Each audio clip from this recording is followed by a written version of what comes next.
কুদ্দুসের বাড়ির লাইনটা কাট, ও শালা এখনো বিল জমা দেয়নি। কাজের সময় বাড়া ফোনের অভাব নাই। হ্যালো স্যার, আমি বিদ্যুৎ বিভাগ থেকে এমআরউল বলছি। কারেন্টের কি ব্যাপার বে? ধুকপুক ধুকপুক কেন করছে বে? আরে স্যার বোঝার চেষ্টা করুন, কারেন্ট ঠিক নাই। কি ব্যাপার, কারেন্ট স্যালাইন টানছে নাকি? আরে বাড়া জ্বর হয়নি ওকে যে স্যালাইন টানবে, ট্রান্সফরমারে একটু সমস্যা আছে।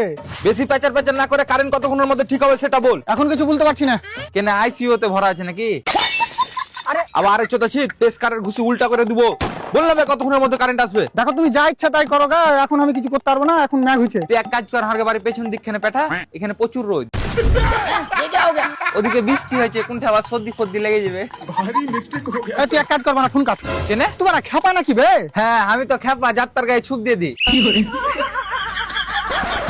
ভাই তুই আমাকে ক্ষমা করে দে। স্যার ঠিক হয়ে গেছে। ঠিক হয়ে গেছে? এবার তো খুশি হয়ে যা ভাই, কারেন্ট ঠিক হয়ে গেছে দেখ। ঠিক হয়ে গেছে? তুই এক কাজ কর, কারেন্ট পেঠাবার আগে রাস্তায় 2-4 কিলোমিটার চালিয়ে দেখেলে, আবার কোনটা রাস্তায় খারাপ টারাপ হয়ে যাবে। Corria na batiste